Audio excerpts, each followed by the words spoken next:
বারবার চেষ্টা করতে করতে যখন তোমার হাল ছেড়ে দিতে ইচ্ছে করবে, তখন হাল ছেড়ে দিও না। একটু থমকে দাঁড়াও, পেছনে তাকিয়ে দেখো, ভাবতে থাকো বারবার কোথাও তো একটা ভুল হচ্ছে। ভুলটাকে খুঁজে বের করে আবার এগিয়ে যেতে থাকো।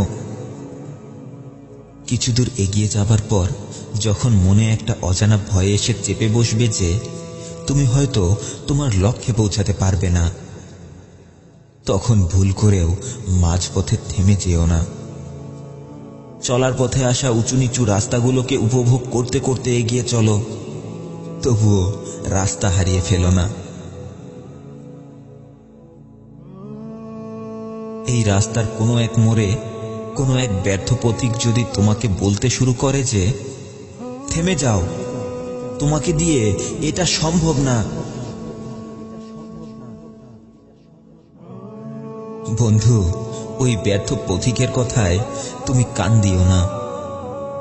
ওই ব্যর্থ পথিকের চোখে চোখ রেখে একটা মুচকি হাসি দিয়ে তুমি সামনে এগিয়ে যাও, নয়তো পথ চলতে থাকার মজাটা তুমি উপভোগ করতে পারবে না।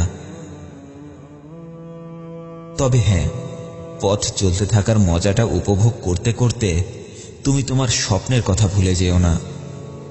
তুমি তোমার স্বপ্নের কথা ভুলে গেলে ভবঘুরে পথিকের মতোই চারদিকে ঘুরতে থাকবে, কখনো নিজের ঠিকানা খুঁজে পাবে না। প্রতিটি মুহূর্তে প্রতিটি মানুষের জীবনেই দুটি সুযোগ আসে, হয় মেনে নাও, নয়তো বদলে দেখাও। নিজের জীবনের দায়িত্বগুলো নিজের ঘাড়ে তুলে নাও, নয়তো পরগাছা উদ্ভিদের মতো অন্যের কথা শুনতে শুনতেই সারাটা জীবন বেঁচে থাকো। আল্লাহ মানুষ সৃষ্টি করার পর ঘোষণা দিয়েছেন, আমি এমন এক জাতিকে সৃষ্টি করেছি যারা বারবার ভুলে যাবে। তাই প্রতিদিন সকাল দুপুর রাত অন্তত 3 বার বাচ্চাদের মতো করে নিজের স্বপ্নের নামটা কোথাও না কোথাও লিখে রেখো।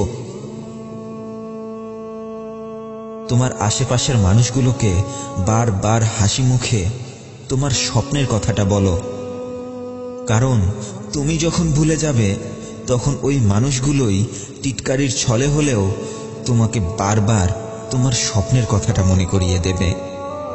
হ্যাঁ, টিটকারির ছলে হলেও তোমাকে বারবার তোমার স্বপ্নের কথাটা মনে করিয়ে দেবে।